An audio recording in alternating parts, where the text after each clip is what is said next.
I started I started to write about crime fiction when I realized all this other stuff I was writing about was great fun, but it wasn't what I was choosing to read. And I thought to myself, why would you be writing this stuff that you're not actually choosing to read? And I remembered growing up having my dad sit in his reading chair and be done with a book and just close a book and just sit there for a minute and kind of look and and hearing him chuckle throughout the book or hearing him gasp throughout the book. I love that. And then he would hand the book to me, regardless of my age. My mom didn't agree, but I was an early reader. And so I read everything and I just ate up all this stuff. I mean, and I'm now trying to put everything on my bookshelves that I read with my dad then.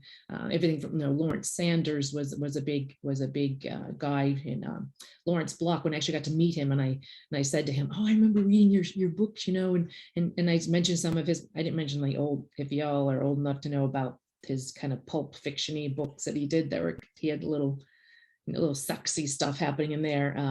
It wasn't what I was talking about with him. I was speaking with him about more of like his series with like the hit list and those books. But I loved all of that stuff. I was the only girl in the family that would read. Actually, he only had daughters, so sorry, Dad. I was only a girl in the family who would read this type of male fiction, which that's really what I thought it was. Everybody was reading Elmore Leonard, right?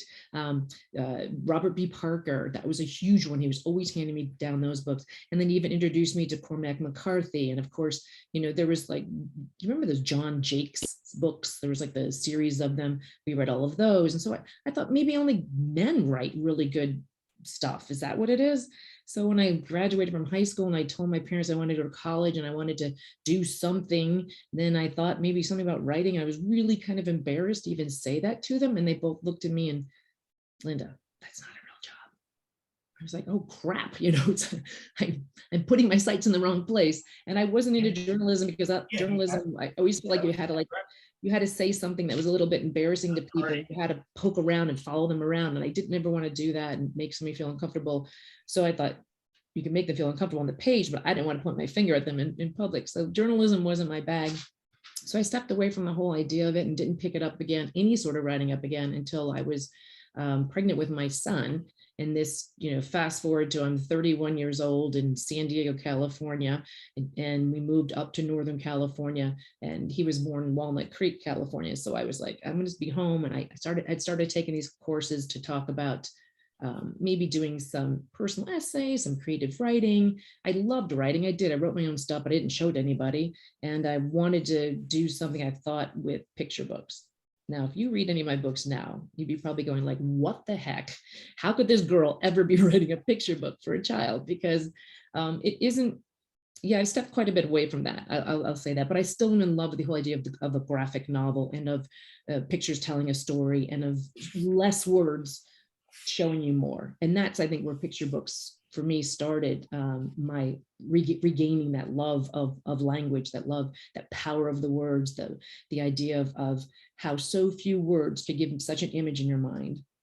So I took about 6 or 8 months, and I started breaking into the field little by little through the children's works and writing short stories, and then making my short stories adult stories and writing personal essays and pushing it forward. The first book length that I wrote was because I was eavesdropping at a cocktail party after we had moved from California to Pennsylvania. And the woman telling the story is still one of the top civil rights attorneys in Pennsylvania, in Philadelphia area. And her name is Terry Heimbaugh. And Terry was telling a story about a cold case she'd just been handed that dealt with the 1970s drug case. And the guy that she was supposed to clear was on death row at the time. And she says, I don't know, but this is just, it's unbelievable. Unless somebody comes forward and says something, I don't know I don't have anything. But she told the whole story, and I was fascinated. And I kept like, I want to meet that woman, It turned out she was my actual next door neighbor. It was a neighborhood party, and I'd never met anybody yet. The next morning, she knocks on the door, kind of like points and like runs away. And I'm in my jammies. I open the door, and there's this big file box with all the transcripts from the trial. This old 1970s trial, and it was 1998 at the time. So I picked that up, started going through that. Well, that became this book here, Simple Intent. As Debra can tell you, I am not a judge, I am not a lawyer. I had nothing to do with legal. So what I did is I said, I'm gonna write a legal thriller, but stay out of the courtroom. And I was able to do that. And everything that went through this book that had anything to do with the legal went through Tanya Houdenbaugh and made sure she got the sign off. She gave me the sign off on it. So I wasn't saying something that was a bunch of baloney and somebody was gonna just throw the book across the room before they even got to the story part. I'm a strong believer in that the voice and the character of a story has got to carry the storyline. That's why I'm picking up a book. I'm not buying it because the plot sounds amazing. I'm not buying it because it's set in a really cool place. I'm not buying it because maybe someone has described the mystery on the back in some certain way. I'm buying it because I have the same yearnings maybe as some of the characters, or I can empathize or sympathize with them. So in this book, I took one of my favorite books of all time, Dennis Lehane's Mystic River, and I split that book apart. I went through 3 books, 2 hardcovers and 1 paperback, tearing up the pages, pulling it apart, figuring out how did he do this? How did he make this go this way? How did these things come together? How did he make it be literary, but also be a mystery, but also be suspenseful and thriller, and also tug at my heartstrings and have a romantic undertone of it? I mean, to me, that is the perfect book. And if you have never read it, call me up. I will send you a copy. Wherever you live in the world, I will buy you a book and get it in your hands because it must be read. Forget about the name of it again. Mystic River. Mystic River. Okay. Yes.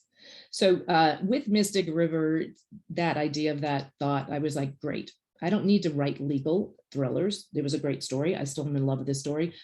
This was actually published by a Greek publisher who had been buying my short stories for about 2 years. And finally he said, do you have anything longer? We're going to start up a company. There's this thing called ebooks coming, and we want to put some novel length stuff in these ebook things. I'm like, what is an ebook? Dude, tell me. Right. So that's how long ago that happened. But I called him last weekend and said, look, I'm going to this event with Sisters in Crime. My girlfriend's down in Florida, and we're going to be selling books at this event. And I would like to really bring some of these books. I'd like to bring them out. And, I'm really still proud of the story. He said, well, it's going to take me like almost a month to get them to you. I'm going to have to print them, I have to ship them. But I said, okay, well, still do that. But I wasn't able to bring them to Florida. So I'm going to do my best to bring this story back out again. In the meantime, I had an idea about another story. I wasn't eavesdropping this time, not so much, but I was traipsing around Savannah, and I got an idea about a story after hearing about Florence Martis. And if you've been to Savannah, you probably know the tale of the Waving Girl. She has an amazing, huge bronze statue down by the riverfront. And actually, the sculptor that did that statue is the same sculptor who did the statue of Iwo Jima. And Felix de Weldon is his name.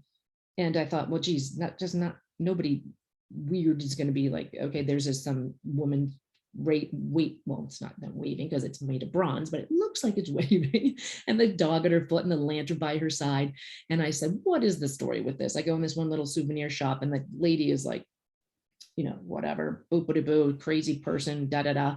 Person next to her is like, no, it's a beautiful love story. She was in love with this sailor, and he promised to come back, and she kept greeting every ship and saying, is this the ship of my man? Is this the ship of my man type of thing, right? So I'm thinking, well, okay, there's 2 problems here. So I kept thinking about, I bought the little keychain thing, and I kept thinking about it, went all the way home. And the next weekend I told my husband, I got to go back. I got to go back and find out more about this. So I went back and I spent 4 days and in the historical, I'm going to say it wrong. It's like the museum, but it's a library too. Archives, historical archives, I guess. Historical Society, or yes, it's Historical Society, that big house on this square, and they brought me all this literature. Of course, they had to charge me like $2 a piece of paper, and it was like $200 later. I had a lot of paper. I went through a lot of microfiche, took all these pieces home, and it took me 5 years. But then I put out this book, Not Waving, a very long prelude to Not Waving Drowning. So Not Waving Drowning has just been purchased by a California publisher. I can say we're in negotiations. I can't say been purchased because basically I haven't signed the last line yet, but we're in very strong negotiations. They've asked to speak to my agent, etc. So this story is very much set up like The Hours. And the first agent that I spoke to that liked the story, but I did him sign with somebody else, called it The Hours in Savannah. I thought, can I use that? He goes, sure, go ahead, use that. So it's like 3 women's stories set in 3 different time frames, and they all kind of meld together in this beautiful tapestry.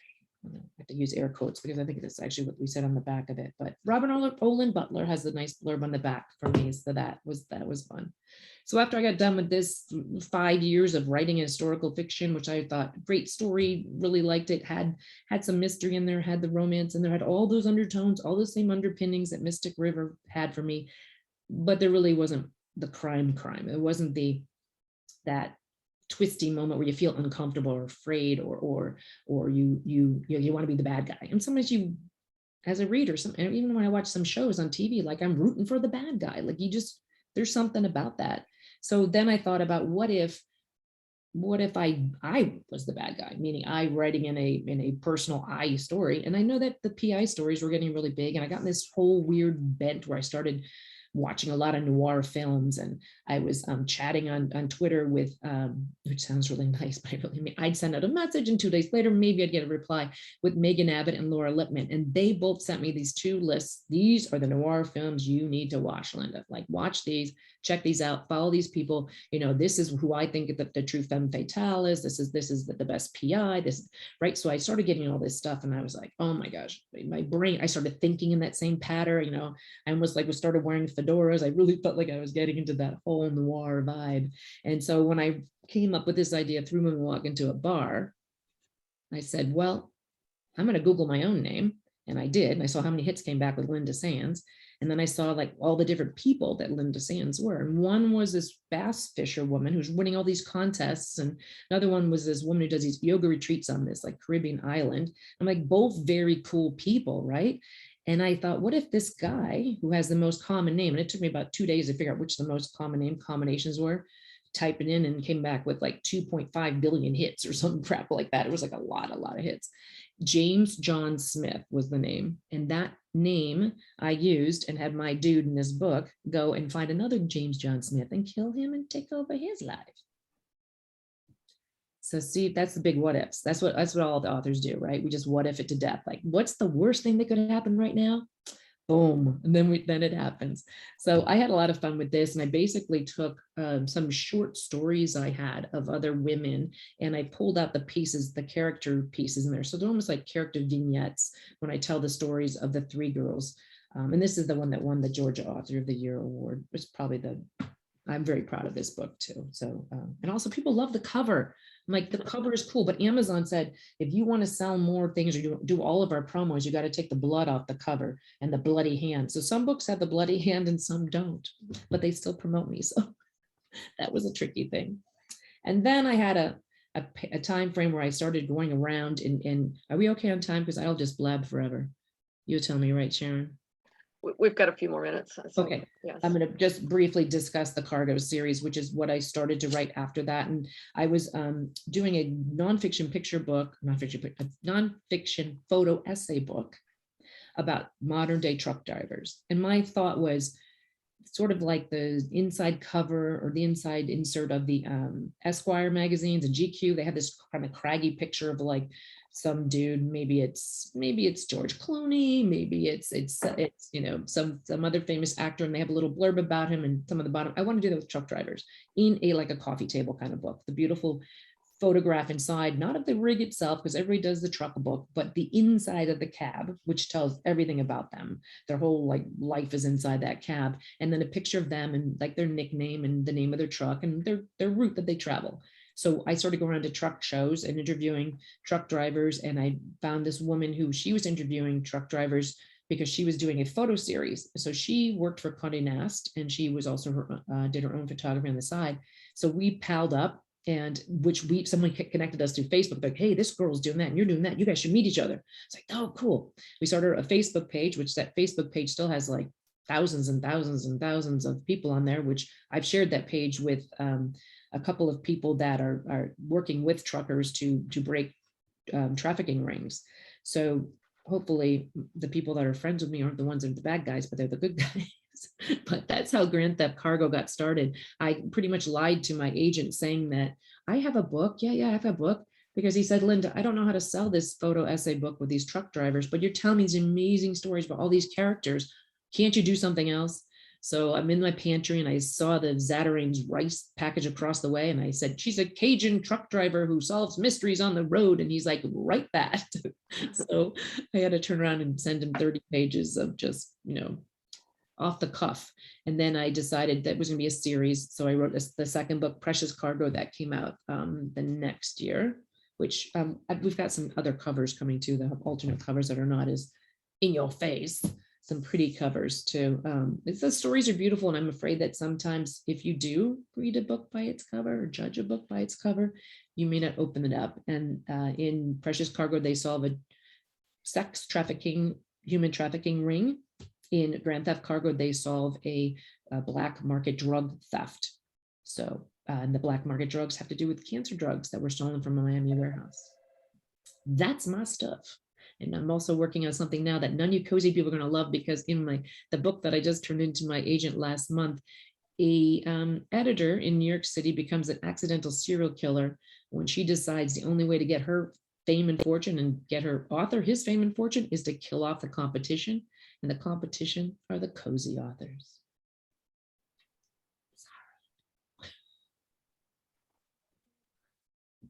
Yeah, do you plan to pick up your cargo series again, or is that pretty much on hold while you're working on these other projects? Yeah, I pretty much decided to step away from that right now. I had a third one all set up and ready to go, and I made the mistake of plot. I don't really plot. I made the mistake of actually plotting it all out and outlining it within a Scrivener program. And then by the time I got to the end, and I had each section, this happens here and this happens here, and I had titles to every chapter and but I was like, I am bored stiff. I don't get it right. It wasn't a mystery to me. So I just really felt like too much outlining. And I'm like, well, I pretty much know what happens. But the best thing about that is now I look back, I go, hold on a second, Linda, you had some amazing ideas. This is like, I think 4 years ago that I actually started to pen it all out. And I had the idea that I was going to have the NASCAR cars, because I had to go to some NASCAR events to do this early research, that the NASCAR cars were going to take the engines out and put in batteries.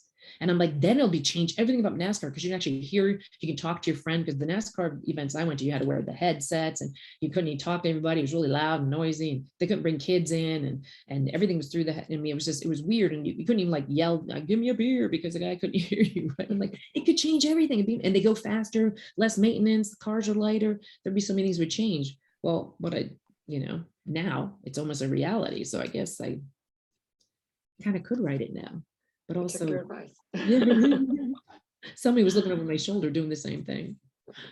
I don't know.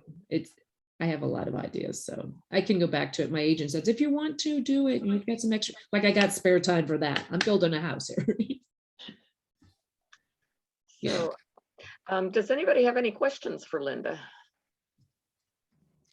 So, hey, Linda, so now that you're in Blue Ridge, are you going to do a Brian Panowitz kind of story potential down, in the Blue Ridge area?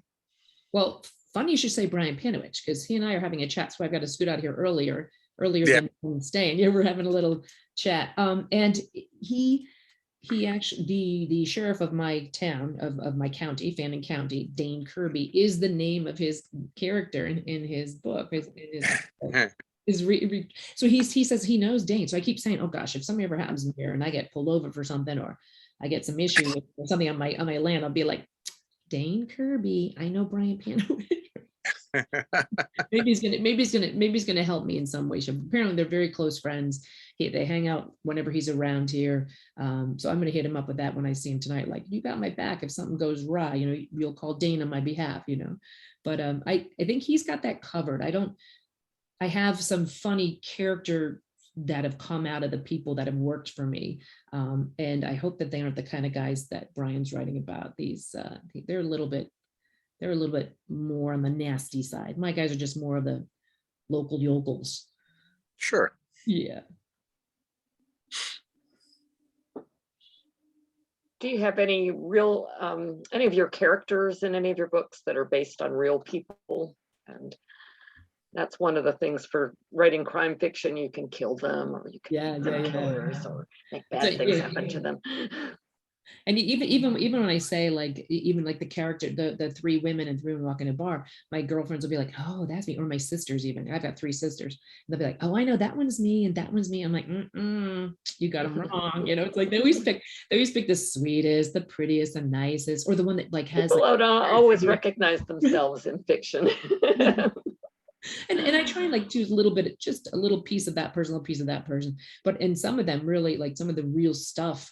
And I think that if it became a little awkward, they wouldn't hold their hand and up and say, yeah, that's me, that's my life, you know. But I take a little bit like a bad breakup, and you're using those kinds of things that happen in their bad breakup in your story somewhere. And you know, of course, changing the names and changing the circumstances, but that whole angst, that stuff that they revealed to you or you saw, like you, when I see something coming and they don't see it coming, you're like, it's not good. And then you put it in a story later, like, I think they might be nodding their head later on going, oh yeah, I see why I missed that. I probably could have picked up on that. But I don't ever, we have to do that. I think there were a couple of places, I think we were talking about this the other day about the gal who pays to have her name put in books. Debra. Oh yeah, Debra Holt. Deborah Holt. Yes. One of the Deborah Goldstein conferences, knows her yeah, about they it, had because she's got to do it character too. auctions at the conference, and so Yeah. she'll bid on having her name in the book again. Right. A lot of And the authors. So. the way that I remember her is she was wearing a big sticker with her name on it when I took her photograph with Deborah Goldstein. So I was like, got that on my computer on the corner. So every time I have to remember, I've got a sticker in this book. I don't want to kill her off, but I might have to, because it's coming up. You know, I've got to put her in something. Yeah, there's when the character auctions, they you know, they don't have any control over what kind of a character you're going to be. You could be a bit part, or you could be a good character or a bad character. You could be the villain. You could be the heroine. I asked her if she would mind being a hooker, and she's like, oh no, that'd be fine. I'm like, okay. Yeah, the example they said, like a pole dancer. You know, you can make her a pole dancer. I was going to put her in that NASCAR book, in the it was going to be called Checkered Cargo. So, but then I decided to pull back on that. So I think I'm going to have to stick her in one of these other ones that are coming out, but I'll figure it out. I think I'd make her a real estate agent. Yeah, well, she could be in the Sadie Randy show. Exactly. Well, Linda, you know, I was at that same conference with you with Deborah Holt, and she won mine also. And so we have a Dabney Holt, because she. So you have a Deborah Holt also. Yeah, it's a man, and we called him Dabney because she says some people call her Dabs. Oh, that's so right. We shifted it up a bit. So that's awesome. Yeah. Yeah, I have a Deborah Holt. Yes. Yes. It's gonna be the most famous name in history for us. Exactly. But the best thing is that she's so cute about that, and then she goes and buys like 5 copies, so she can have all of her friends. Yeah, I go, hey, you got my character name. You want to buy it? So she bought the book and got her picture taken. So funny. I think I won't mind. And some ways I see now, like I think in J.T. Ellison's one of this book or the book before, she mentioned someone else's book, like a friend of hers book in there. And sometimes I see in Harlan Coben will mention like so-and-so sitting there reading the latest Stephen King, whatever, or he'll mention like someone else's book. And I think sometimes they might have that like a jokey thing going on in that circle of writers that they're doing that too. That'd be kind of a cool thing. We could do that. Yeah. Sisters in crime authors. Yeah, and then the people be at the end of like, hey, that's a real book. Who is that? I like that idea. Well, does anybody else have any more questions for Linda before we move on to the? I have a question.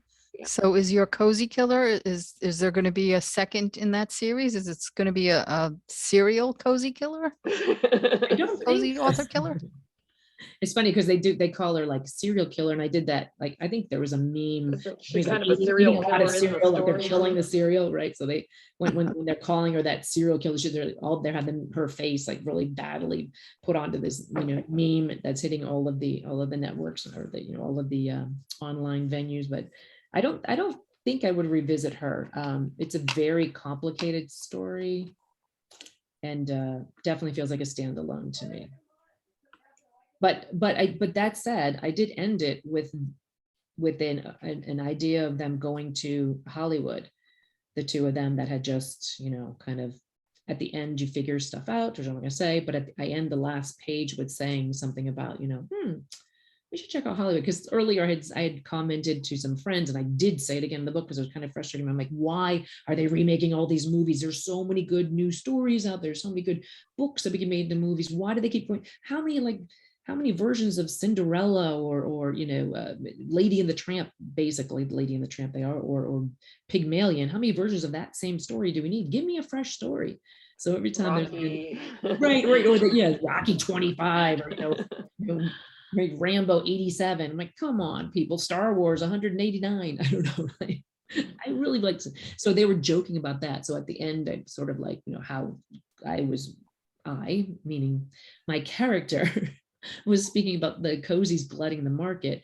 It was the same vibe as the same woman later complaining about these remakes, and continual series add-ons glutting the film market. So there's a potential. Now that you said that, I have to think about that one. You can help me write it, Liz. Okay. I'll help you. Yeah, you need my help. Let's move on to our next author, Dana Ridenour. Am I pronouncing it right? Ridenour. It's Right. actually Ridenour. Ridenour. And she's an award-winning author, and she's also a retired FBI special agent. During her 20-year career, she was assigned to 4 different FBI field divisions, and she had the opportunity to work a wide variety of cases, including multifaceted narcotics investigation, domestic sex trafficking of minors, and violent crime. She spent most of her career as an FBI undercover operative. Her first novel, Behind the Mask, won numerous literary awards and was named one of the best indie books of 2016 by Kirkus Reviews. Her second one, Beyond the Cabin, received the 2018 Royal Palm Literary Award for Best Thriller or Suspense Novel. And then the third book, Below the Radar, won the 2020 Reader's Favorite Gold Medal winner in fiction, thriller, terrorist genre. As well as the 2021 Feathered Quill Book Award, first place winner for Best Adult Fiction. So let's welcome Dana.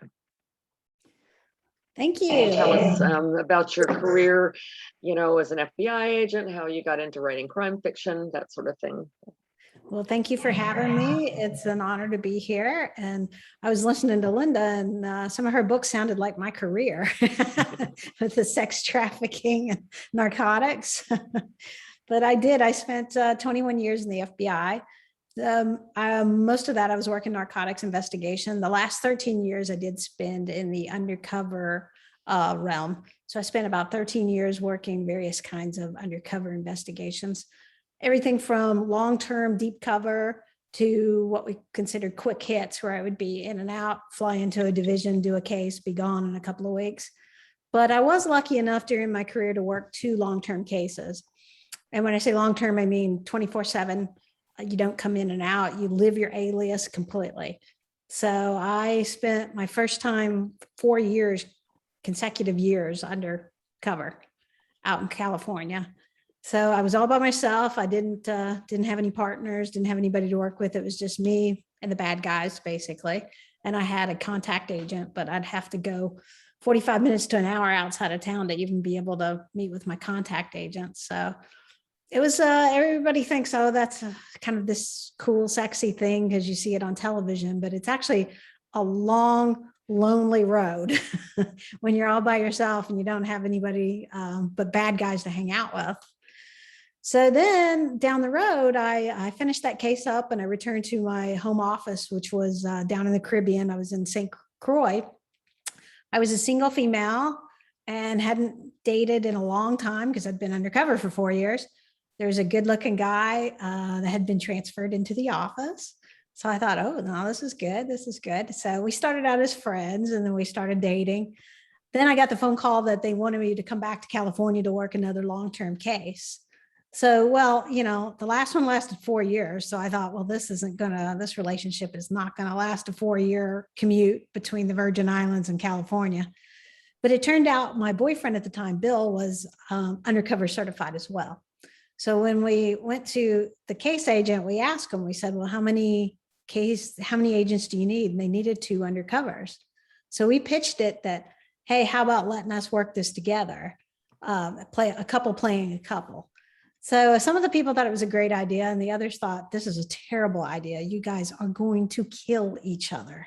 Romantically involved couple, 24/7. This isn't going to work. But we talked the Bureau into letting us do it. And they actually made me sign a contract that said if our relationship ended, it was not the fault of the FBI. And that they would transfer Bill anywhere they needed him to go, and I would have to stay there and work the case. So actually, Bill was probably rolling the dice even a little bit more than me. So we went out to California, a couple, we played a couple, and it was great. It turned out to be, the best thing that either one of us had ever done in our career. We enjoyed it. We enjoyed working together. And it actually has a happy ending because we ended up married after that. So he is now my husband. But we figured, 24/7 working undercover, hey, marriage would be a cakewalk after that.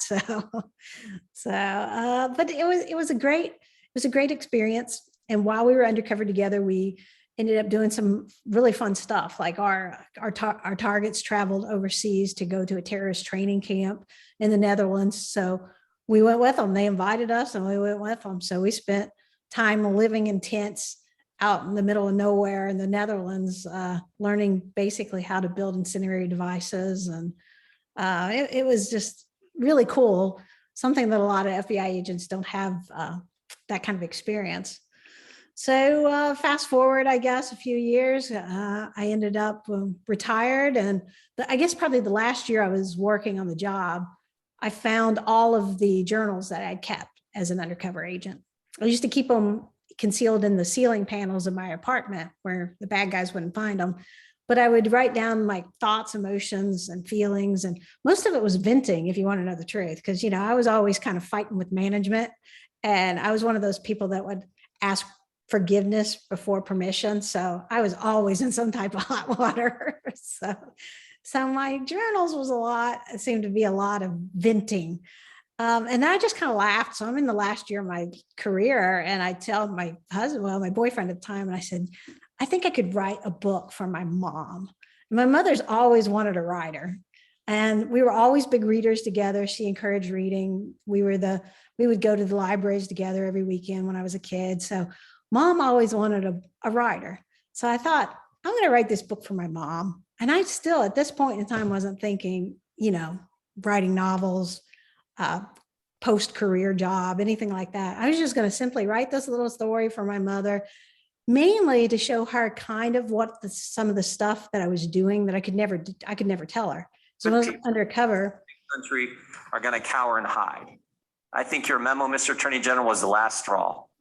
I think it's the catalyst for a great awakening that is just getting started. Pilots at Southwest Airlines, the Chicago Police Union, parents at school board meetings, Americans are pushing back. Mute her. There we go. Okay, so where was I? Sorry about that. Oh, no problem. They found you, Dana. They found you. They found me. Now I'm really in trouble. The Bureau's found me. It's the FBI. She's going to say Listening something. in. See, always listening. It's Wild Bill, I bet you. Yeah, could be. So I wrote the manuscript for the first book and hadn't really let anybody see it. I entered it actually in a contest. It was Southeastern Writers Association contest.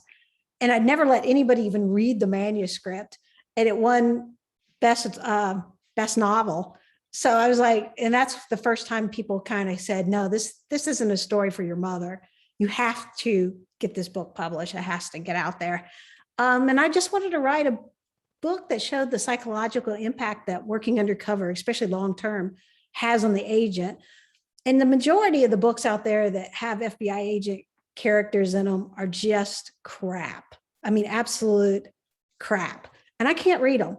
I mean, if you're not in the Bureau and you haven't been exposed to the Bureau, yeah, you could probably read them and not know any different. But having spent 21 years as this my life, I just can't read the stuff that's just hasn't been researched, just thrown together, can't do it.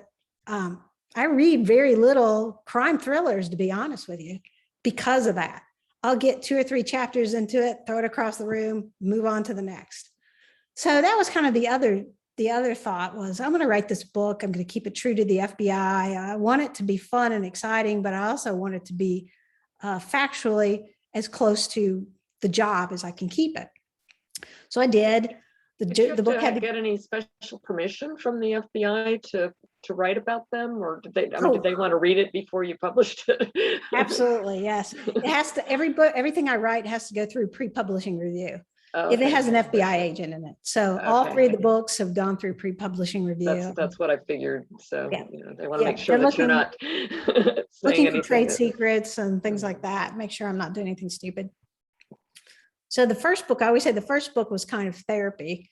I was writing it just to sort of, at this point in time, I had spent 7 years undercover, almost consecutive. And so, which is way too long. It really is. And so I was a little messed up in the head. I still felt like a bad guy. I was running around with a badge and a gun, but still had that anarchist kind of attitude. So it took a long time before, when you spend that long undercover just running around with anarchists, you pick up that personality traits. So I think writing the first book was kind of therapy. I was putting it all on the page, just getting those thoughts, feelings, emotions, all that kind of stuff out. And I always said behind the mask is therapy. Then, it was published and I had such a great time going to book events, talking to people. And I had started writing the second book, and Beyond the Cabin is, I always said, my love story to the Low Country. So of course I live in the Low Country of South Carolina, and I just love this area so much that I wanted to write a book about the area, but I still loved my character, Lexi. And I didn't plan to write a series, but I thought, well, the beauty of having an undercover character is with the FBI, you get moved around when you're working undercover cases. So I picked Lexi up and put her down in the middle of the Low Country of South Carolina, and we had Beyond the Cabin. So that was my love story to the Low Country. By the time I finished that one, I was addicted to writing, and I couldn't stop even if I wanted to at this point. So I wanted to write a book. Well, then Bill was kind of giving me grief. He's like, how come you've written 2 books? I haven't made it to any of the books. And I'm like, I don't know. Lexi hasn't needed a partner. So Below the Radar, Lexi gets a male partner.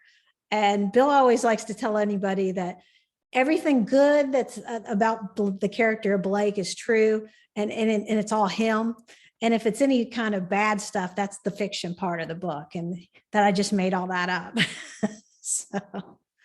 So Below the Radar is, it's based on the case that we worked together where we traveled overseas. So it is set mostly in the Netherlands. And it was a lot of fun to write. I will tell you, anything in the book that's funny really did happen because, Americans traveling overseas will always do stupid stuff. So it has kind of some funny elements to it, as well as like the suspense and the thriller aspects of it. But that was the other thing. When I first wrote Behind the Mask, of course, the publishers, the first thing is, what's the genre? And I didn't consider it a thriller. To me, Behind the Mask was an undercover series. an undercover book. It was procedural, but it kept getting stuck in the thriller category. And they're like, no, it's a thriller. It's a thriller. But to me, I didn't think it completely fit in the thriller category. So when I wrote Beyond the Cabin and Below the Radar, I actually had that in mind when I was writing. I thought, well, if they're going to get labeled thriller, I'm going to give them a thriller. So I think the first book kind of sets things up and gets to know the characters and gets to know the FBI, whereas the second and third books, I think, are a lot more exciting. Maybe to the point that, like, if I have men that come up to the table when I'm at a book event and they're like, well, which one should I read first? If it's a man, I always say, well, tell me what you read. And if they read a lot of Baldacci or they read a lot of things with things blowing up at every other page, I'll give them the second book. I'll let them skip to the second book. If it's somebody that's like, oh no, I want to know everything about the character, then I say, we'll start from the beginning, because you'll get to know Lexi a lot better if you meet her in the first book, because the first book is actually her very first undercover case. So, which coming straight from the journals with my very first undercover case, we have a lot of similarities with those. So how closely are the cases in your book, I mean, resembling real cases that you worked, or They are. I fictionalized the stories, but they are based on cases that I did actually work. The first and the third one are dealing with the extremist groups. And that's what I spent most of my time. I spent 7 years working the Animal Liberation Front, Earth Liberation Front, and the anarchist groups out on the West Coast. So that's what the first book and the third book are kind of based on. The second book is it's a little bit of a setup, looking like it's going to be a environmental type thing, but it's actually turns out to be like a drug conspiracy case, which is what when I wasn't working undercover, I was working narcotics investigations. So, and I was in 4 different field offices, so I kind of had a chance to work in the South. I was in Mobile, Alabama for 6 years, and then I was in the Caribbean. I was in St. Croix for 7 years, and then I spent 4 years out in LA, and then the last like 4 years I was in Florida. That was not by choice, but in the case that we were working in California, it went bad really fast and our identities were compromised. So there had to be an emergency transfer. So we were transferred from California to Florida. And I went kicking and screaming because I loved California and I did not want to go to Florida. So I didn't want to leave. I just loved California. It was such a beautiful place and we were having so much fun. But yeah, the Bureau didn't see fit in leaving us there. They said it was a safety concern. And so they moved us. And next thing you know, I'm living in Orlando, Florida, the home of the giant mouse. That's a big change. And Dana, you had such a boring career. Right?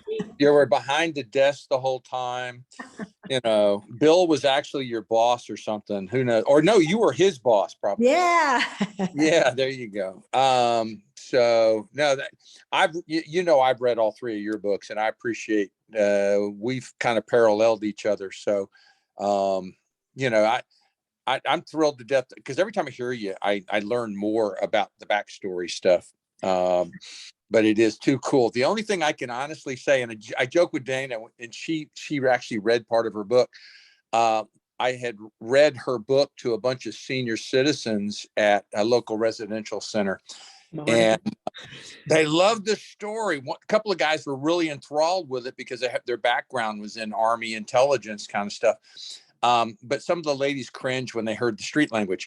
And I tried to explain to them how I actually covered up a lot of the language. But it is what it is, you know. But no, if you really want to get an inside look for undercover work, Dana does a phenomenal job. I mean, it makes me just so proud. Dana, give a little bit of insight to your Quantico, your experience. I think most people just take it for granted. You show up, you put your resume in, and you go out there and shoot bad guys, you know, as an FBI agent. But Quantico is your place where you learn how to do what you do. Oh, yeah. I love Quantico. That's, of course, where we train. And you spend 21 weeks there as a brand new a candidate, where you learn everything from, shooting. Most of the people show up at the FBI Academy, never fired a weapon, from all walks of life. We had medical doctors, we had nurses, we had military people, we had police officers, we had scientists. I mean, you don't know who's going to be sitting beside you when you show up for that first class. It could be, a nuclear physicist, or it could be a Detroit cop, you just never know. But for 21 weeks, you learn how to shoot, you learn basic defensive tactics, you go to class, you learn everything from white collar crime to gangs, drugs, international terrorism. And now, I mean, I look at the kids going through now and the stuff they're doing. Oh my gosh, they are so smart. I could never do half of the stuff that they do. Just the computer stuff alone, I would have failed. They're learning computer intrusions and all the hacking stuff and the cyber crimes. To me, that is just a world that I was never a part of. So they're brilliant. They're really, really smart. I was very lucky because when I came out of the undercover and the transfer to Florida, to be absolutely honest, we fell through the cracks. Usually what happens when you finish a case, you go through a kind of a system of checks and balances to make sure you're sane, to make sure before you get that badge and gun and you go back on the street that, all your marbles have been replaced to the right spot. Well, what happened was we fell through the cracks because of this emergency transfer. We were thrown on squads. We didn't go through safeguard assessment. We didn't meet with the counselors. And the other thing that was really bad is we were ripped apart from each other. Here I had spent the last 3 years with Bill as my backup, and I felt completely comfortable with him. We had each other's backs, and then suddenly you're ripped apart. You're thrown on a squad. You don't know any of these people, and and I was still thinking like a bad guy. So I was confrontational, to say the least, to my supervisor a few times, which luckily this guy could kind of see that there was a problem. So he brought me into his office one day and he had my file. He pulled my file and he says, "Do you have any idea how many bad guys you put in jail?" And I said, "I have no idea." And he goes, "Well, I'll tell you a lot." And he had my file. It was like this big. And he goes, "I'll tell you, the person in the file is not the person sitting in front of me in the chair." He goes, "I need you to go find the person that's in this file right now." And he said, "Don't come back until you find her." So, I walked out there and of course I was like, blah, blah, blah, all kinds of colorful language. But I started thinking, what if this guy's right? I mean, what if I've come back like messed up, wrong? Something's not, something's not right. So I went back in a couple of days later and I said, "Boss, I think you might be right." And he goes, "Well, what do you think you should do to fix this?" And I said, "I think I want to go back to the FBI Academy." I said, "I got 2 years, less than 2 years left." I was like about a year and a half from retirement. And I said, "I want to go back as a class counselor." And he goes, "Are you kidding me? Nobody wants to do that. That's one of those jobs that, you have to make people do. You're forced, you're voluntold to do it because you live in the dorm with the candidates for 5 months and nobody wants to do it." And I said, "But, I'm volunteering. I want to do it. That saves our division from having to send a person." So they could not get I was packed, my bags were packed before the ink was dried on the orders. So I went to Quantico and I helped train the last year and a half. I helped train the new people coming in. My job was a class counselor. I took them from day one to their graduation day. And to me, that was exactly what I needed because in the academy, you're kind of it's drilled through your head, the whole fidelity, bravery, integrity, why you're an FBI agent, that you're held to a higher standard, all this stuff. And that was exactly what I needed to kind of fix myself, I guess, for lack of better terms. So it was fantastic. But I got to see this whole new generation that I was about to pass the baton to. And I was just amazed at how intelligent and how great these kids were. But like I said, they were doing stuff that was way more complicated than what I had gone through 20 years before. But I love the academy and I didn't mind living in the dorm, but I ended up spending a year and a half living in the dorm.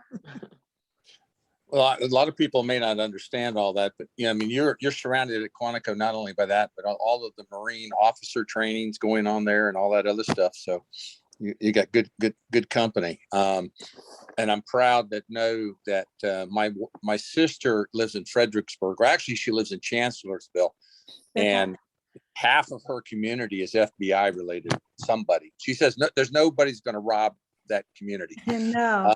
Hey, I'm going to give you one last question because I got to go spend some time with grandkids. And Deborah, I'll catch up with you. I apologize. What did you catch this morning, Dana? Oh man, I got skunked. I went out on the boat and a couple of the guys on the boat caught some sea trout, but I didn't catch anything, man, other than a 6-inch sea trout that I had to throw back. I don't know what it was. Today's, this is the heart of fall fishing. I should be pulling them in left and right, but it was not my day on the water. Well, Martha Boone caught up with you, so you know she's caught the bug now. So, well, Yeah, listen, she's doing Dana, good. I'm so glad to see you, and I know everybody's going to enjoy listening to Deborah. Deborah, I'm going to listen to the tape for sure, and I look forward to catching up to you. But please do understand, I'm going to go spend some time with my grandkids, and I apologize for bailing out. No problem. Have fun with the kids. Thank you. Does anybody have any more questions for Dana? I mean, I have one, but I won't let somebody else get a chance to. I wanted to ask you about how with you know, in your first book, with when you go undercover, you have to get so close to the people that your targets that you know you kind of have to, you're getting into their circles and you know you're kind of becoming friends and starting to care about these people. And you know, do you, I mean, I suppose that's one of the risks of being undercover, and you know, getting, how do you keep your eye on the ball that your goal is to put them in jail eventually? Well, and that's one of the hardest things. You know, you're building relationships to betray those relationships, and that's undercover work at the heart, is building to betray. And you know, if you're working a case, drug case or mafia case or something like that, you know, it is what it is. They're bad guys, and you don't care, and you don't get too close. But when you're working the situation, what I was doing with the extremists, they're all really nice people. I mean, and they're intelligent, and they just go over the line. And not all of them. I mean, out of all the activists that I worked, you know, there are only a few that were doing like the really bad stuff, like the, you know, building incendiary devices, blowing things up, burning things down, that sort of thing. I wasn't after the person that was, you know, gluing locks and slinging paint on mink stores. I could care less about that. But, you know, when you get into property destruction and the, you know, chance of killing people, you kind of have to get involved. And yeah, you know, in my first case, you know, when I was under for so long, the girl that I got the closest to, we were just alike. Our personalities were just alike. We enjoyed hanging out together. It was kind of similar to the relationship in the book. Yeah, a little bit. It was very, I mean, that relationship was actually based on that relationship. Only in the book, I gave it kind of a happy ending sort of thing. And in real life, it was bad. It wasn't. It did not go well. When she found out what I was and who I was, it did not go well. And it hurts. I mean, and it's silly. It kind of feels silly saying, oh my gosh, that hurt my feelings. You know, I'm the FBI agent. I'm the one betraying her, but yet, you know, all the nasty stuff that they end up spewing at you, it's like, well, that kind of hurt my feelings. Yeah. But then you don't feel so bad about putting them in jail if they turn it, you know, nasty. So then it's like, okay. But that is the hardest thing. I mean, you really have to get to know people, and they, which is why you have to know your backstory left and right. I mean, upside down. You have to know your backstory better than your real life story. It's what we call our legend, because that's what you're giving to these people. And, you know, if I have, you know, your brothers and sisters, where you lived, where you grew up, where you went to school, what sports you played in school, that sort of thing. You have to know that, because you are giving this to these people that you're in their inner circle, and don't let, you know, they remember it. They remember it. And down the road, if they're ever going to test you on something, that's what it's going to be. So how long do you have to learn that backstory before you're dropped in undercover? Well, it kind of depends on the case. If you're doing like the long-term stuff like I did, I had a little bit longer, because, you know, I was doing the transition from, I was living in the Caribbean and I was moving out to California. So we were setting up an undercover apartment and all that. So I had a little bit longer. But, you know, as an undercover, I get a call from, say, the Atlanta division and say, we need you to go down and buy dope in Valdosta, you know, and can you be there tomorrow? Well, I'd have this other alias, you know, because I didn't want to use the one I was using like out in California. So I'd pull out my other alias, and I'd have to kind of go back through my story. Well, what was this person again? And where did I live? And at one time I had 3 different aliases going, and I was traveling so much, doing so much undercover work, that I was walking through an airport and I couldn't remember where I was. I had no idea where I was. And I had to go look at the screen, and it had Miami International Airport at the bottom. And that's the only way I even knew where I was, because I was doing too much undercover work and I was traveling too much, and I was trying to keep up with all these backstories and all these legends. And I found that was probably way more dangerous than working like a long-term deep cover case, was jumping in and out of cases. So yeah, sometimes you don't have very long at all. Sometimes it might be, you got a day to kind of pull together who you are and what you are. Does that ever blend with what, I mean, do you suddenly forget? Is suddenly you've become that person for so long that you're not your real self anymore? Or well, yeah, you're a blend? One of my case agent one time in California brought me some documents. Of course, we had to drive an hour outside of town because I couldn't be seen with him. And he brought me some documents to sign, and they were official bureau documents. And I wasn't thinking I signed my undercover name on it. And he just looks at me. He goes, "Are you kidding me?" He goes, "I didn't bring a second copy." I said, "What?" And he goes, "You just signed your undercover name on an official bureau document instead of your name." And I was like, "Oh, well, it's better to err that way than the other way." And so especially when I came out of undercover work, I signed my undercover name all the time on documents. So, but it was better to go that way than make the other mistake. Did you have different undercover names for different cases, or did you keep the same one? I had different last names, but I always use Dana as my first name. Oh, okay. Because, if you're walking down the road and somebody screams Dana, you'll turn around. But if they, yell Renee or Lynn or whatever, you're like, you're going to keep walking. So I always kept my first name and had different last names and different dates of birth and different cities that I was born in and all that kind of stuff. Different credit cards for everyone. Yeah, basically I had separate wallets. That's how I kept the aliases straight. In one wallet, I would have driver's license, credit cards, Blockbuster cards. I mean, this is going back to the days when we had Blockbuster. Make sure you get the right one for the yeah. Library cards. I always had all kinds of stuff, like wallet stuffers to make it look real. Does anybody have any more questions for Dana?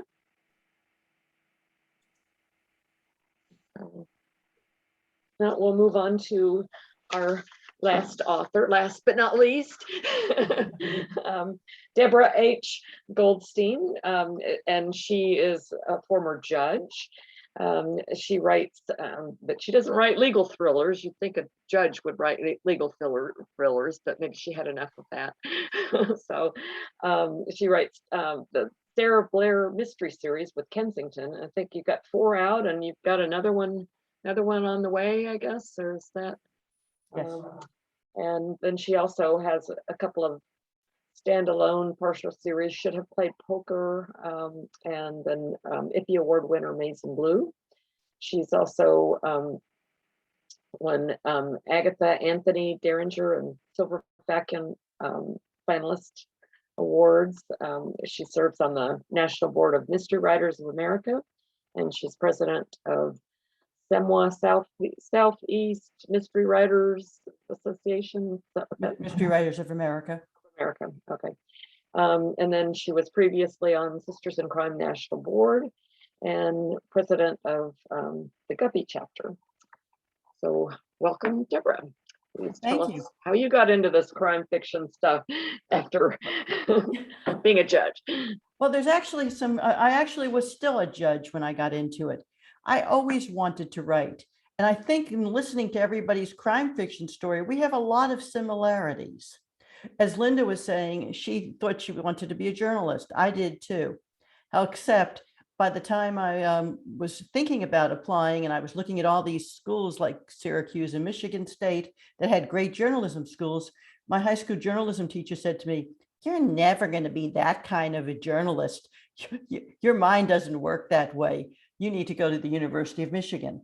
Everything is, and we'll go back to our years then, but it's Marshall McLuhan and everything is free and thinking differently." And that's where I ended up going. And I gave up the journalist idea very quickly, but I still wanted to write. And yet I didn't do it. I was an English major. I double majored with history, minored in speech, and to keep my father happy because he felt that a female should have one of two jobs because you always have to have something to fall back on. And if you're not going to have like Dana, all these different aliases, you have to come up with something. And it was either going to be a nurse or a teacher. And we didn't want to kill people. So I discovered in Michigan for 20 hours and 12 of which could be your student teaching, you could get a high school teaching certificate. So I did that. So that was kind of one of my secondary careers. But I graduated early because I still wanted to write. And I thought I wanted to be in publishing and I wanted to be on Jeopardy. Those were my two goals graduating college. So I left early. 2 days later, I went to New York. And when you're 20 years old, 21 years old, you think you can do anything. So by day, I interviewed for jobs. I also applied for the show. And by night, just in case things didn't work out, I applied for law school. I was very lucky during that 8-month span I gave myself to meet my goals that I met both of them. But I realized I didn't want to be at the bottom of the publishing heap. If I was going to be a public thing, I wanted to make more money and be higher in the food chain.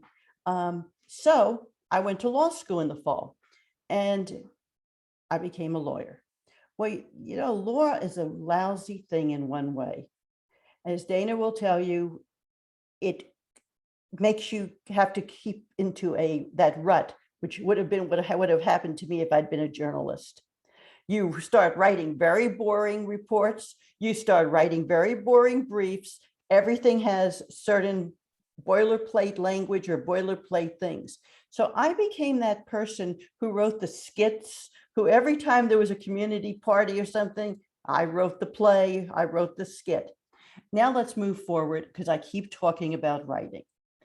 I finally, after many, many years, wrote Maize in Blue, which was a story that had rolled around in my mind because I didn't like one of my professors at the University of Michigan. So I decided to kill people in the English department.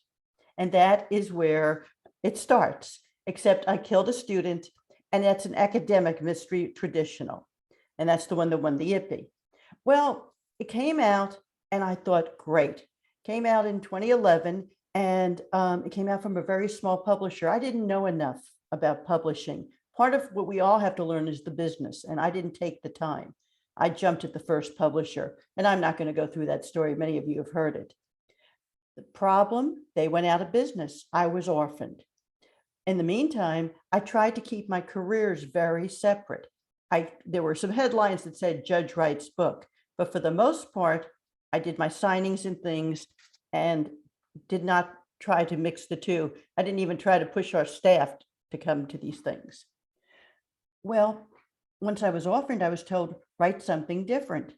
And in the meantime, why am I writing I'm not writing legal thrillers. I'm writing some of it in my short stories, but I'm not writing it because just like Dana, I had to run everything up the totem pole. And I didn't want to cover any cases. I did not want to get into any trouble. When you give them something that they don't even realize that they're seeing, they just stamp you. So I was getting, I was throwing up outside activity reports almost on a regular basis. I got to know the ethics person very well because she was enjoying my writing. And she still reads my books. But in the meantime, I also wrote a second book because every agent told me, write something new. You've sold too many books. We cannot bring this out again.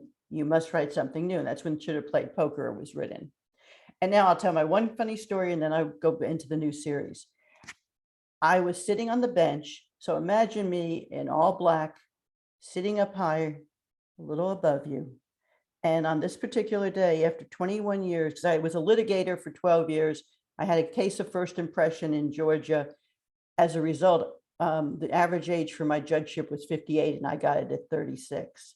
So I'd been on the bench over 20 years at this point. And I had those lawyers trained. If I said, is there anything further? They would say, no, Your Honor.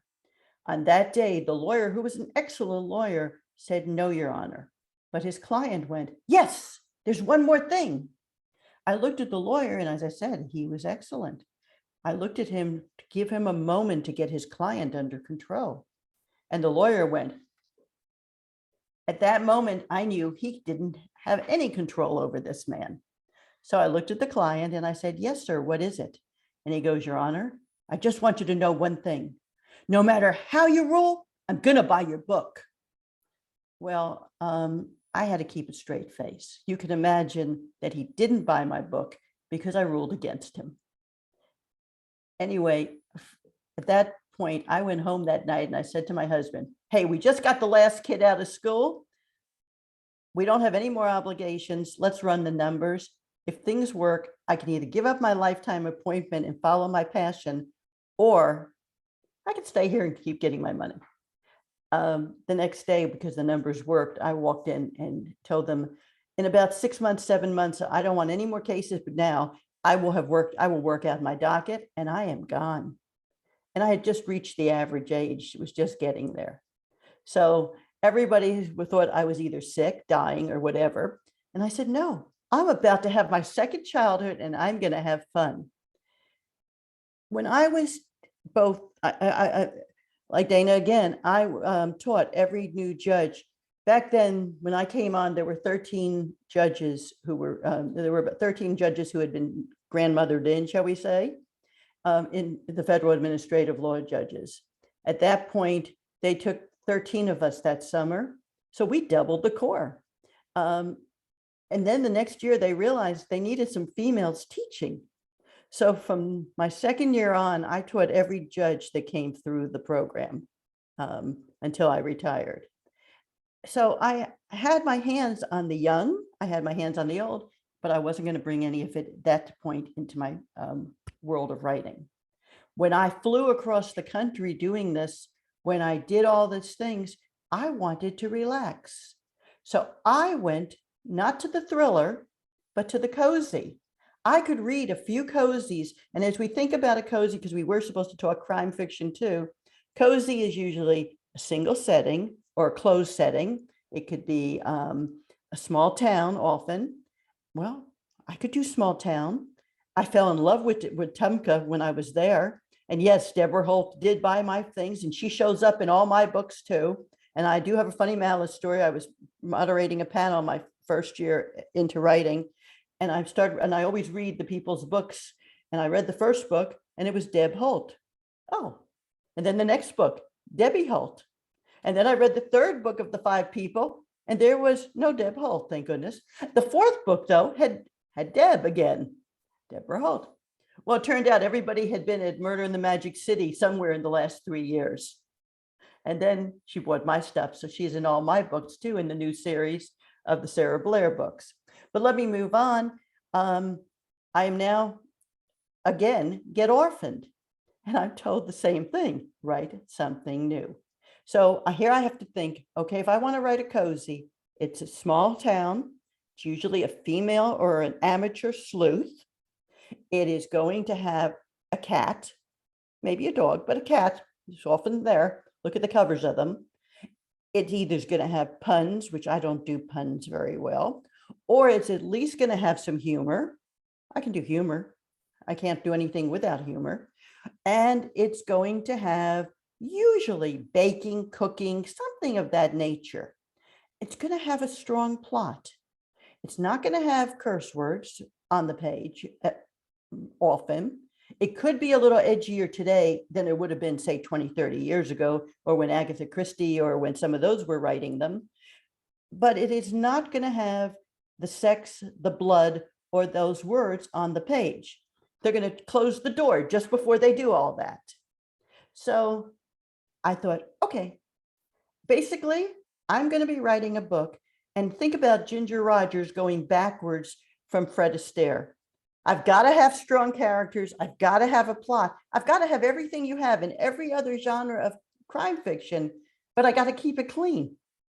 And that is how I started to write the cozy, except I ran into a problem. Remember, I mentioned that baking, cooking, all that crap, sewing. I hate that stuff. That's not me. And I said, oh dear, I'm not going to be able to write a cozy. And then I thought about it and I said, I bet there are other people like me. I bet somewhere in this world, there are people who also hate cooking, sewing, all these things. I mean, heck, I didn't even like cleaning. I used to ghostwrite people's works in college, and they would Knitting, a lot change of my them have sheets. knitting in them. Yes, they do. Crafts. This is my first book in the series, and let me tell you about Sarah Blair.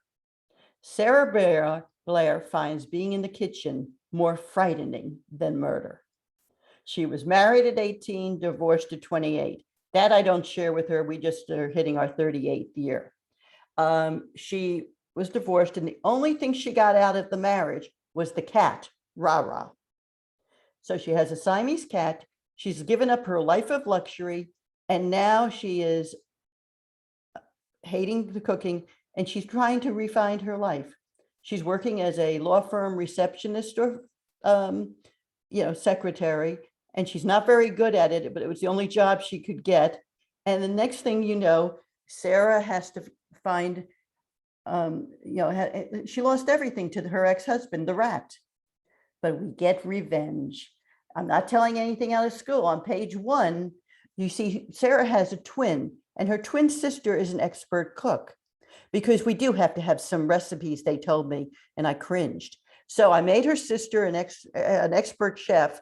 And on the first page, the rat is found dead. And it appears that he died from eating a taste of the twin sisters' rhubarb pie. The result of my book then becomes Sarah trying to get her sister off the hook. Now, when you look at a book like this, family becomes one of the motivators. You also work in themes. I worked in social justice in here. I worked in economic development.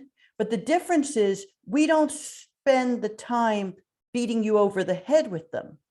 We make them either humorous or soft. But if you read all my books, you're going to walk away with a subconscious thought, and it's going to be in your head. She does animal rescue in every book. There is a mention of it. And in book 1, though, she's got to get her sister off the hook. We also know that there's a mother, and the mother of these girls, the twins, Mother Maybelle, is the perfect Southern belle, because I stole Wetumpka, Alabama. When I did my first thing there, I fell in love with it.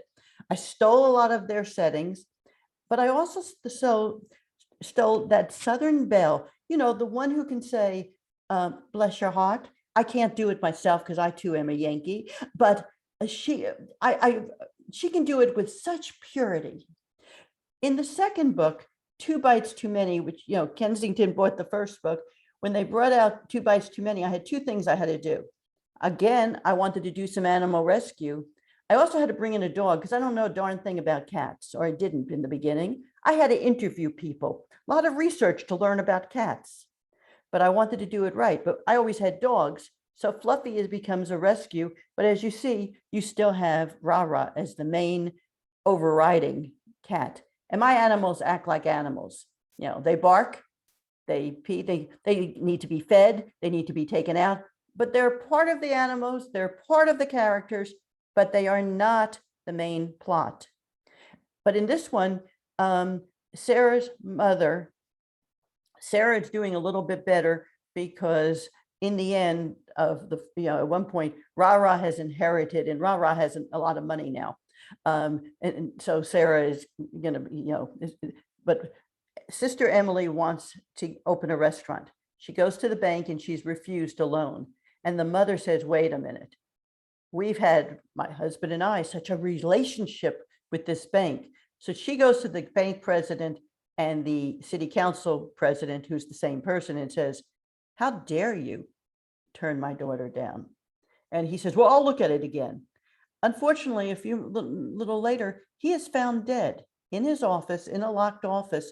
And the only person in the office with him with blood on her hands is Mother Maybelle. So once again, Sarah has to come to the rescue. It's either solve her mother's issue or watch Mama go to Sing Sing. And I mentioned recipes. I do have recipes in these books, but again, that's where my humor comes in. For example, if you'd like, you can learn how to make, because everything has to be very minor ingredients if Sarah's going to make it, because she does a lot of takeout. Jello in a can. It's a great recipe. All you need is Jello and a can of Dole pineapple. Stouffer spinach pie. But in the second book, she has to take care of her mother. She also has to, basically, she's reached a point, she's managing to hang on to her modest law firm job. She's befriending flea-bitten strays at the local animal shelter, and she's trying to have a social life. Ha ha ha on that. But she does bring the culprit to justice, as we can imagine, because otherwise they wouldn't have given me a contract for more books. So book 3 is 3 Treats Too Many. Now, in this book, as you can see, RIP, I also stole from things that we know. One of the things I stole from in this book is I wanted to have some fun. So I stole a motorcycle group. I sold, but motorcycle groups aren't all anarchists. A lot of them can be community people. I had to taken a class in magazine article writing, and 2 people it was a principal who was kind of rotund and his wife. And they asked me, could you take notes for me? We're going on a trip this weekend. Oh, where are you going? It turned out that they were in a motorcycle group, and that once a year they took a long trip out to something like Yosemite or something. And other times they just drove on weekends. So I put them in here. I also put in here some of the military, because I wanted to talk about PTSD. So I have some former military. I also have a military dog, because even dogs can get PTSD. And I include veterinarians, and I keep building my community. Where you started with one building, I keep adding to the community. So 3 Treats Too Many. Both of those were finalists for the Silver Falchion. 1 Taste Too Many was picked by Women's World to be a book of the week. And now in May, they brought out 4 Cuts Too Many. As you can see, there are knives, there's cheese. Sarah hates being anywhere near a kitchen, but her dear friend Grace, who is a chef, is both working for Emily and she's teaching at the local community college. Unfortunately, Grace's supervisor, or the director of the department, is found dead with an ice pick cut, i.e. a knife just at the right place in his neck. So I had to research that, just like I had to research all about kitchens. One of the things, Birmingham's a foodie neighborhood and a foodie town. So I went around, and all my friends who are chefs have taken me through their kitchens and shown me things, whether it's be a dishwasher, a walk-in freezer. I didn't know what they were. And here we have Sarah having to solve a mystery to save a friend. The recipes in this book are, again, made to be comical. But the 5th book is going to be out next June. It's called 5 Bells Too Many. And in that one, again, I bring in my Southern world. I have a New York television show wants to do a perfect Southern wedding. And what do they bring in? They bring in 5 finalist couples into our small town of Wahoo, Alabama. And when they bring in these 5 couples into, Whedon, they bring in 4 couples. 1 are devoted Alabama fans. 1 are devoted Auburn fans. 1 could be more Gothic. 1 could be more like, if you could think of the Beverly Hillbillies. And then they needed another part for the demographics. So Mother Maybelle and her boyfriend are the 5th couple. And everybody has to have a chaperone. So Sarah becomes the chaperone. And today I opened up my Amazon mail, and there it was trying to sell me 5 Bells Too Many, because it just went up for pre-sale. I'm going to give myself one little plug. They just also reduced the price, if you're a Kindle reader, 1 Taste Too Many for a few days to $1.99. So anyway, that's my plug. But in terms of crime fiction, the beauty of the cozy is that it is relaxation. It takes you to another world, and for a few hours, you are at peace. That's the concept. It brings you joy. It brings you an even keel, but you better have a good plot in there, and you better have good characters that people are going to follow, or your books aren't going to go anywhere. And that, in a nutshell, I'd like to open it up to questions, because you've heard 3 different authors. I've read Dana's books. I've read Behind the Mask, and we do some of the same things. We have friendships. Hers kind of blow up in the end. Mine kind of sustain, and they continue to grow, and my characters grow from book to book. One of the things in a cozy, if you're going to do a series, is it's important that the characters evolve. At the same time, it's important, like in Linda's books, like the one about the 3 women who go into the bar. It was very important. She had a very key point. Each of those women had a very backstory. It's important that I keep bringing in backstories and more delivery. And so that is where I stand as I'm writing the cozy. Let me open it for questions, whether it's from Sharon or from any of you. So much for that. Okay. No, I have a question. Even though you're keeping it cozy, do you ever think about, like, do you ever get ideas from the things you saw when you were on the bench, or the stories that came through, or the personalities that you came in contact with? Yes, I do. I still, if I'm anything, I'm a very generous thief, but I haven't, it's a funny thing. I couldn't write from the judge's perspective. Harlan Endicott is a lawyer, and I use him, and I modeled him as a very ethical lawyer. I modeled him after one of my bosses.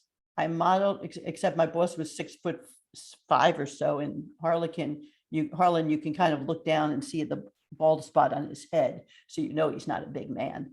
But he can always figure out something. I also stole, one of my friends is great with economic development, so I stole her ideas because she worked with our community. So I stole some of the same things that were happening in our downtown region and how people develop from the legal perspective. That I found, Liz, that I wasn't able to write, except in some of my short stories, anything judicial at this point. I am just now starting to do that. And it's an interesting thing. I went to a panel about a year ago, and Elaine Vietz and I just went blank. She's a doctor. We're on the panel together. And Elaine, as you know, is now writing, she wrote all these cozies, but now she's writing the Angela Richmond fire investigator story. And they're much harsher. There's nothing cozy about them. But the first book, she talks about a woman, the fire investigator, coming back from a stroke. That is Elaine's stroke when she was 40. That is Elaine's hatred of the doctor who missed the diagnosis. She kills that doctor. And she said it took her 7 to 10 years to be able to write her backstory into a book. And now she's writing it freely. And she's using some of what she knows. Alexia Gordon, that was the other person who is a doctor who writes like Minuet and G and some of these other soft cozies with a little bit of more flair. She looked at Elaine and she says, I haven't been able to write anything medical. It's been 6 years. So she said, I only have 1 more year to wait. And, I think some of us cannot go back into our past right away. I know, Liz, you've gone back to the chiropractor immediately. Dana, you've gone back to the FBI. Part of it was because I was on the bench. And part of it is I just wasn't comfortable having somebody compare. I think now I can write that. And I'm starting to show that more, like I said, both in my short stories and in something else I'm working on with my agent now. Well, you can ask my sister and crime critique partners. They're always telling me, why don't you write a scene where she's adjusting in the office? And I'm always like, no, that's boring. I don't want to think about that. That's not the fun stuff. But it's good to have some flavor of so you get a feeling that character, that's what that character does. And, like. Exactly. You have to give enough of a flavor, and you have to, like I said, characterization is very important in the cozy. But you also have to make sure that the setting becomes a character, and you have to make sure that people will relate to the tale. Dawn, you have a question? I do. Can you tell? Well, you had said that, maybe now you might, incorporate some of your work, stories from your days on the bench. Would you change your character, or would you keep it, keep the same character and keep her a legal assistant or paralegal, whatever her role is now? In anything with Sarah Blair, I would keep her what she is. Sarah Blair she married at 18. She dropped out of college after a week or two. If you read in the series, she is afraid of. I'm sorry? She's not going to be a judge. Not Exactly. Yet. Exactly. She's afraid That's of why I'm everything. asking. So you're going to take her, if she advances, she's going to maybe be taking some college classes or something. I don't ever see her becoming the lawyer. I don't see it going that far. I see another series, not starting with the judge, but doing it more like Margaret Maron did, starting with a lawyer and perhaps working her into different situations. And I also see using other flavors of my life, just like I did in Maize and Blue. I used part of my experience at the University of Michigan. Now, nobody recognizes themselves, people, but there are things that happened that I did that I stole. I used a sorority, but I didn't belong to the normal sorority. I belonged to collegiate sororitas, and I borrowed that one because that one was, for those of you who, in Michigan, the Thetas were, shall we say, snobby. And the only reason I rushed, let me explain something. My freshman year, they had a food strike, and we weren't getting fed in the dorms. And I was president of the house, so I encouraged people, and I got all these sororities to offer, if we came around rushing, because they were desperate for bodies, if they would feed us, we'd all come rush. And so they did. And the result was I rushed, and I got very upset at one of the houses, at the Theta house, because somebody burnt a hole in somebody's bedspread, and then they just moved the ashtray over it. And that seemed, my sense of right and wrong, right? Even then, it didn't seem right.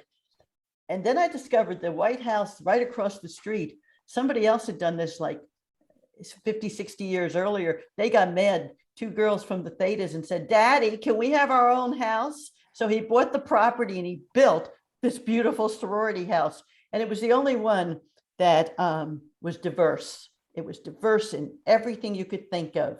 It was diverse in religion. It was diverse in race. It was diverse in whether we even were interested in being sorority people. When I came to Rush, they fed me, but they were also playing bridge and things. So I was having it seemed like a good place to be without having to really be a sorority girl. I like good food. And that shows up in the Sarah Blair books. But no, I think there's a good chance you're going to see somebody who's a lawyer. I don't know that they'll ever become a judge. It's like in my Should Have Played Poker, there is a woman here in Birmingham who shall remain nameless, but she was a chorus girl in Vegas. And somebody went and married her, who was from a very elite family. And she has been one of the biggest benefactors, and she's brilliant. But and she's like 90 now. I've served on boards with her because she has been a benefactor of the symphony and everything you can think of culturally in town. But when she walks into a room, everybody fawns over her because they figure she's going to drop $1 million somewhere. She comes in with all these bracelets, with the hair done, and all these other things, and she is, and she's over the top. But when she starts speaking, she can get right to the point. And I find her so delightful.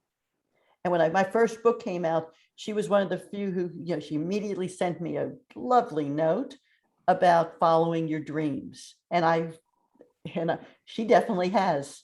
And so when I did my second book, I put her into it, and nobody knows it's her, except you guys. But I thought it was important to make a character somebody that like that. And so she's believable. Anyway, I steal from anything I can, Dawn. Take me around the baseball field and I'll probably write something about that. I have a baseball story. Yeah. Don't laugh. I'm working. When on do you want to something. come? I will take you on a tour. Okay, we'll set that up. Okay. More questions? What's next? Do you have anything in the pipeline beyond the Sarah Blair series, or you said something about, you were talking to Yeah. your agent about some other project, or? Yeah, once I figure out high concept, I'll have it made. That's what my agent keeps telling me. I am working on something now with a young lawyer. That is, and we'll see if that goes. It's going to be more women's suspense, I think. I am also, as you know, I write short stories. I have one coming out in Black Cat that'll be in their cozy aspect. I just had one come out in the wine by the half a glass or something. My short stories tend to be darker. I've got I've got 3 more coming out that I know of so far in 2022. And it's funny because I use those as a break. Those to me, if a story or a book is writing well, it just flows. I am not a person who sits down and says, I have to write every day. Because if I do that, it is the most boring crap that ends up on the paper. But when it finally comes to me and I'm writing, it just flows. And I'll give you an example. If there was a short story call that I had that call lying on my desk for over 3 months. And I just couldn't write recently. I think I was overcome with my son's wedding and having in the logistics of it. We came back from the wedding and I had 3 days and I still didn't do anything. I mean, I fell asleep, did the laundry, all that's good stuff. And then it hit me. I have an idea. I have a really good twisted idea that might be a short story. So it was due no later than midnight EST. So I started at 2 p.m. I did stop to make dinner and I finished it around 9. Unfortunately, I do know that there's one word that I, spell check changed one word and I didn't catch, but I turned it in and I think that's coming out in 2022 too. It is amazing to me that when something writes, when I wrote One Taste Too Many, one of the things I found, and I think for all of writers, this is important, if it's not working, you have to go back and start over. And as I've told some people, I got halfway through One Taste Too Many and I was going, and then I couldn't write. I came back, my mom had died. I didn't write for a few months. When I started writing again, I knew in my head what was supposed to happen and who was, and I wrote it. And I looked at the book and I said, this stinks. I didn't know why, but I knew I couldn't send it anywhere. And then it dawned on me. Finally, a few weeks later, I woke up and I'm one of those who, as I get up, sometimes something is clear in my head. I've got the wrong murderer. I had to throw out half of the book, literally from the middle to the end, and rewrite it. But it went like that. And Kensington bought it, plus more. So it has been a wonderful ride. I'm loving my second childhood. And I don't look back. So I'm going to probably, now that I'm writing, as I said, some stuff with lawyers. So leaving the judgeship was the right decision to. For me, it was. In many ways, it was as I said, my friends thought I was crazy, especially the other judges. But sometimes you have to take a leap of faith and you have to follow your passion. And if I hadn't, I'd be still sitting here going, I really want to write. Yeah. Does anybody have any more questions for Debra or any of the other panelists or Dana? It's been a joy to be part of Sisters in Crime and being part of Hometown Novel Nights tonight. Thank you. Well, we appreciate you, both you guys coming, and we appreciate everybody that tuned in to listen. And this is being recorded. If I can figure out how to get it posted, it'll eventually be posted. So, you know, we can share it with people that weren't able to join us. Well, thank you for the invitation. It was very nice to be here, and It was great meeting you. I enjoyed your book, and best of luck with the next one. Thank you. Yeah, my next book's not even a Lexi book, so I'm getting a little heat from some of the Lexi fans. Yeah. Well, you could always go back and do another Lexi book at some point. That's true. So. She's You always didn't kill her, did you? She's lurking somewhere. They always are. Yeah. Characters will talk to you. When she has the next story, she will let you know. We have the only career where it's okay to say we hear voices in our heads. Yeah, that's right. And not be completely crazy. Yeah. Exactly. Yeah. And one of the things about Sisters in Crime, when we have guest speakers come, we have a lot of, you know, professionals, like, you know, detectives or medical examiners or some people in the business. And I always warn them before they come to speak that you're going to get some pretty weird questions from some of these people. Sounds like they're plotting a murder. And, you know, but we're just doing it on the page. So. Oh, and let me offer one thing. I just put my website into the chat. And the reason is I was talking about the recipes. Kensington thinks the recipes I have put in my books are so funny that they have, and they all work. I mean, I take that spinach pie made with real souffle to everything. That if they ask me to bring a vegetable, but if you want a copy, they have created a recipe book. It is called Simple Recipes for the Sometimes Sleuth. And if you go to my website, you will see on the homepage, kind of down on the right, you can download the book. You know, it's not long. It's but they have made it possible for you to have a copy of Simple Recipes for the Sometimes Sleuth. Hey, Deborah, is your pig licking cake in there? Because I want to make that. No, the pig licking cake, thank you, was one of my short stories that, as you know, Kensington doesn't have the right to that. And I'd like to write about redemption. And that was one of those stories that I dealt with redemption.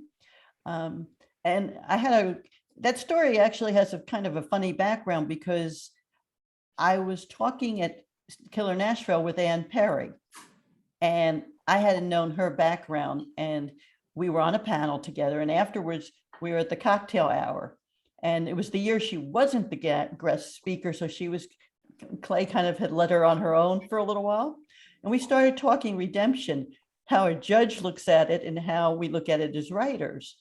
And she was struggling with something and in her mind about a book, and it just made me such an interesting thing because I had just learned her past history. And I didn't dare say, so how do you look at it having been accused, you know, having been served time? But I found it so fascinating that I have found redemption to be an interesting topic to investigate in my short stories and in my writing. And that's what spurred Pig Licking Cake. You could still put the recipe on your website. Yeah, I might do so. It's a true but you have demand. But anyway, they only took the ones from the first 4 books. Yeah. You know, I've used Jello, I've used wine. I mean, we're not going to get real fancy. I've used soups. I steal from anybody who has a good recipe that doesn't look. I mean, the third book, besides gotta be simple, right? The third book, 3 Treats Too Many, I also added vegan recipes. Yeah, I see the butternut squash soup. That looks really good, but I grew my own butternut squash this year, so I'll have to adapt it. Oh, we'll try it. I mean, the recipes all work. That's what's so funny about it, because if you ask, okay, I am Sarah Blair. When it comes to my kitchen, I do find it more frightening than murder. And let me put it this way. I have had to cook more since the pandemic than I have cooked in all the other years of my marriage. And I have learned two things. If your oven says F8, you just blew the brain. If that little box says F3, your oven is on fire. We built this new home, as some of you know, and I got to meet all the neighbors. Our fire alarm was very sensitive, and I was busy, I was lost in my little room here, and I had something cooking, and I hadn't remembered to put the fan on, and it set off the fire alarm. Well, what I had learned from a week or two earlier was if I open the back door, open the front door, and open the garage door, pretty soon the thing would cycle off. Well, this thing, I'm getting smoke. So I opened the front door, I ran to the back, I did something else, the thing is still whirring. I go running to the front door and I look out. There are two people who'd been walking the dog, the neighbor from across the street. I have like 7 people trying to decide if they have to help save my husband and me. It was a nice way to meet the neighborhood. I try not to cook very often, but I have been. Does anybody have any more questions or comments or anything? Well, thank you guys again, and appreciate you taking the time to talk to us, and thanks everybody for joining. Thank you. And next month, Angela McRae, are you still on the I think she's part of the panel. The Hometown Novel Nights is going to be at the Noonan Carnegie Library. It's going to be an in-person event. And I know Angela is one of the speakers, and she's a cozy mystery author. But there's we're gonna have other genres there too. So anyway. I don't want to jinx it, but the Braves are up by 2, just FYI. All right. Oh yeah. Gotta go watch the Braves. Well, well, thanks everybody for coming, and you guys have a good evening. Take care. Thank you. Bye. Bye. Bye. Bye.